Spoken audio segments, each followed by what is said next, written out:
I'm Gretchen Schott, and this is Made for Impact, a show for leaders who want to leave a lasting impact on their organizations, their teams, and their lives. This week, I want to share, it's been a crazy week. I was out of the country last week, and I came back, and my son turned 18, and my daughter came home for spring break, and there's just been a lot going on. But in that, I had two beautiful experiences that I wanted to share with you that I think speak so much into what is important, that I believe is important in leadership and in connecting with people.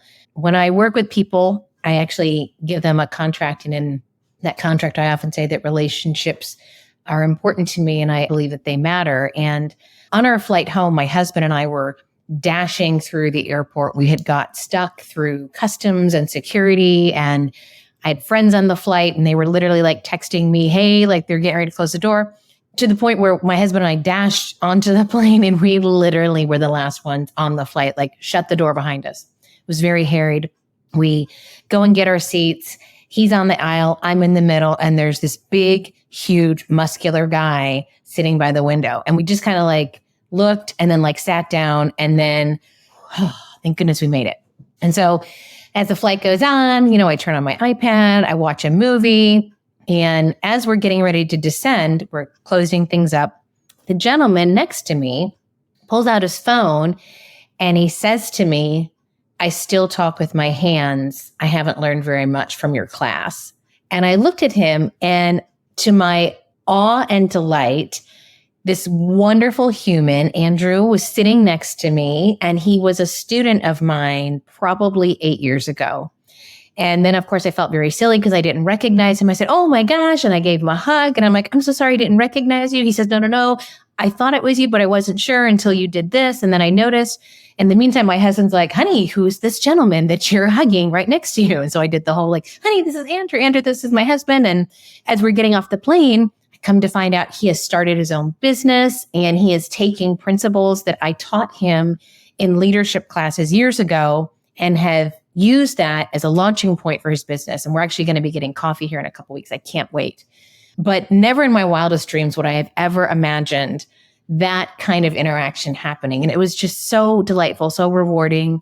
And it just kind of made me think about how we stay connected with people and how we are relating to people. And I mentioned another experience that I had this week was I had my daughter home from college this week as well for her spring break. And we went to a wonderful women's event called Rise and Thrive.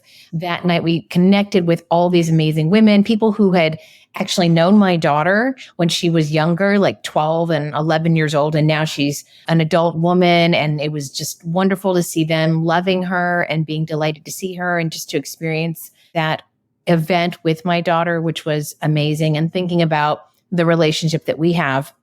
And my dear friend Rachel allowed us to have a seat at their table with them. And as we were visiting the next morning, she sent me this beautiful text about how nice it was to actually finally get a chance to meet my daughter, and then just seeing the way that two of us interact as mother and daughter. And I have invested, and I know my daughter has too, invested so much time in our relationship as respectful parent-daughter, but also as women, and how we can support each other and how we can hold each other accountable.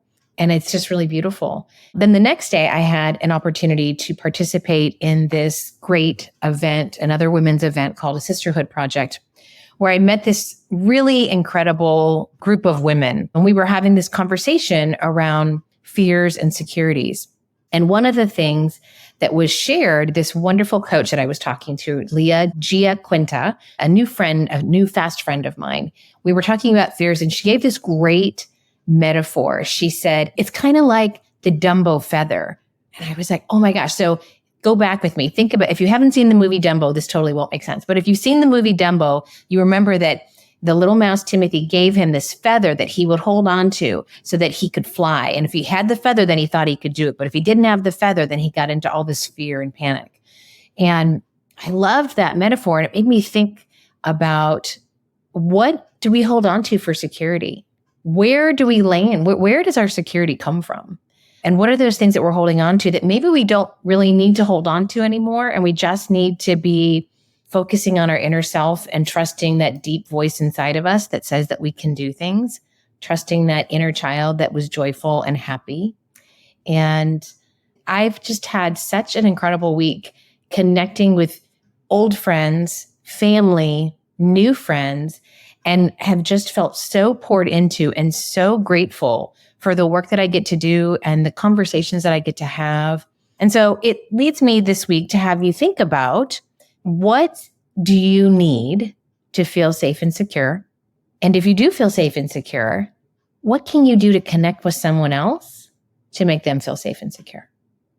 I would love to hear your thoughts. I would love to hear what you think about that Dumbo image too, because I think that's kind of fun, holding onto that feather. But I hope you're having a great week. I hope this was helpful.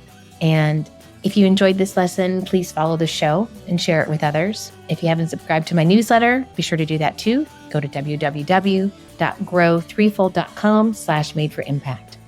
In the meantime, remember, you are made for impact.